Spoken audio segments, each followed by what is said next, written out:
exception for my senior project. So for starters, I used Paul Ekman's work. For a lot of people, actually don't know who he is, but he was named one of the most influential people in 2009 by Time. He studied Pagi language. Back in 1980, it was argued that Darwin's theory of evolution was wrong and that Margaret Mead's theory was correct. Darwin said that facial expressions and emotions were universal. It didn't matter what culture or city you were, they were all exactly the same. Mead argued that no, if you're Chinese, your facial expressions will be different than if you're American. So my big question was, how can I make an important contribution to the world? And I think lying is a problem, so using Ekman's work, we should be able to prove that you can spot lie. A survey I did, I asked, do you think lying is a problem? How do you spot true happiness on someone's face? And how do you know when someone's lying? Survey results, 50 out of 50 said lying is a problem. Only one person knew how to spot true happiness on someone's face. And 36 out of 50 people were able to get the correct answer to that, how to spot a liar. It's when their body language doesn't match the words. So this is the class I held. It was a similar president to this one. It just was a lot more in depth. They seemed to enjoy it. Okay, for my anchor text, I used Telling Lies by Paul Ekman. This book talks about people that have been in jail. It talks about Hitler and how these similar emotions to run their lives. But at the whole, the book talked about it's not what the lie is, it's what's behind the lie that actually is important.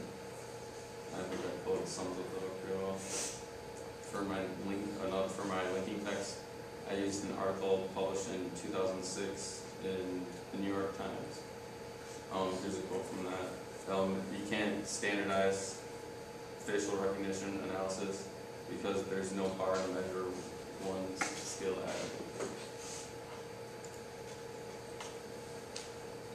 Microexpressions, these are what Ekman was successful in proving. There's 7 emotions that are universal. It doesn't matter what race or where you're from in the world. They're all exactly the same on the face. Disgust, you have the nose wrinkle and the upper lip, and the lip comes up. These are the different stages to the microexpression. So sometimes it's just in the eyes, and then sometimes you get the full expression. A microexpression is on the face for 1/5 the size. It's a concealed emotion. Fear, it's fear on the queen's face. As you see, it starts to, this is the full expression, but sometimes it's just so minor that you only see the eyes. Anger, it's similar to disgust, except for the lips thin instead of the upper lip raising, and you get this more intense look in the eyes. This is a firefighter, and this is a tribesman in Papua New Guinea. This man has never had contact with the Western world. This man lives in America. Same exact emotion on the face. Happiness, the only way to spot true happiness is crow's feet in the eyes. It's these wrinkles that show up around here. If you don't see all the wrinkle, if it's only like right here and the lower and not in the upper, then it's not true happiness. And surprise. Genuine surprise only lasts on the face for less than a second. If you see anyone holding this type of face longer, they're faking it. Contempt, it's the only emotion that is seen asymmetrical on the face, meaning only on one side. All other emotions are equal inside, so if you were to divide the face in half, happiness is always here, and it's always here, it's never one-sided. Contempt's the only one, and that's with the lip coming back. And then sadness is the last of the micro-expressions. You start to see the eyebrows come down, and it's like loss of focus in the eyes. So, a genuine smile. Okay. As I said earlier, genuine smile is. Okay, a genuine smile is seen with crow's feet around the eyes, and this program just does a number of smiles. We'll just do about 2 or 3 of them, and we'll see if you guys can spot the changing. that genuine or fake?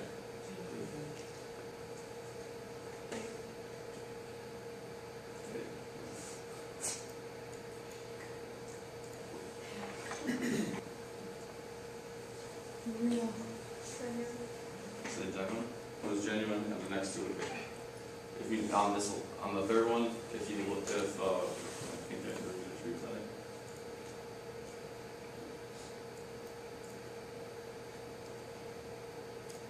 You notice it's only half the eye. It doesn't go up to or fully around the eye because you've got a pretty good fix now. Okay, this is that video. Never profit from public service. I earned every cent.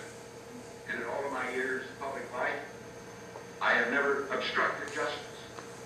And I think too that I can say that in my years of public life, that I welcome this kind of examination because people have got to know whether or not their president's a crook. Well, I'm not a crook. I've earned everything I've done.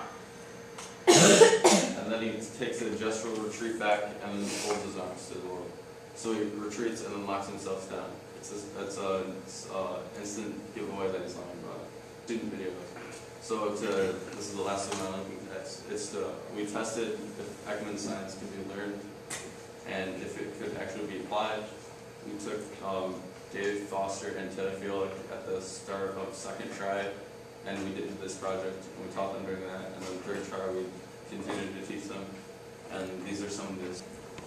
So he takes the money, we establish a baseline, you don't see that though, and then we ask him, do you take the money?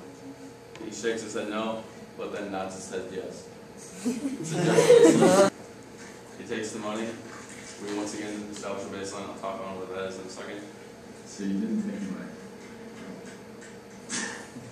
Yeah. He says he didn't take the money, and then his shoulder's gonna drop. Does everybody see that? Right. Boom. Probably the easiest one that we ever did. I'll explain why in a second.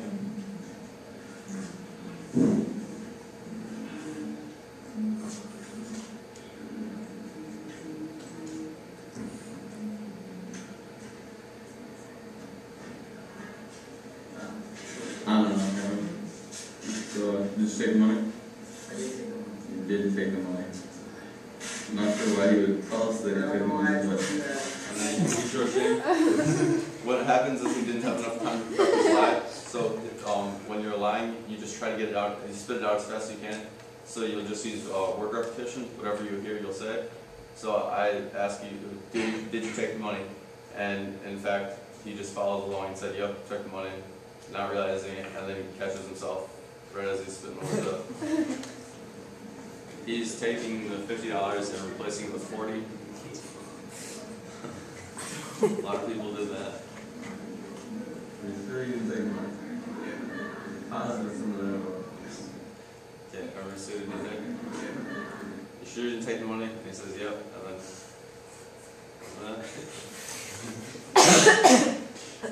it's the face of trying not to give yourself away. You're trying to tighten your lips and keep your answer to yourself. And so like the lips fall out. Okay.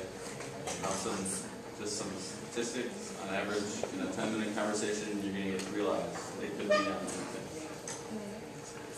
anything. 81% of us tell white lies every day. White lie is like telling your little brother or sister that Santa's real. Things like that. 44% of people are more likely to lie over an email than a handwritten letter. Not sure why that is, but it's just a statistic. 1 in 10 people have lied to car insurance companies to save money on their premium. 42% of adults think lying is sometimes justified. And that'll be it for my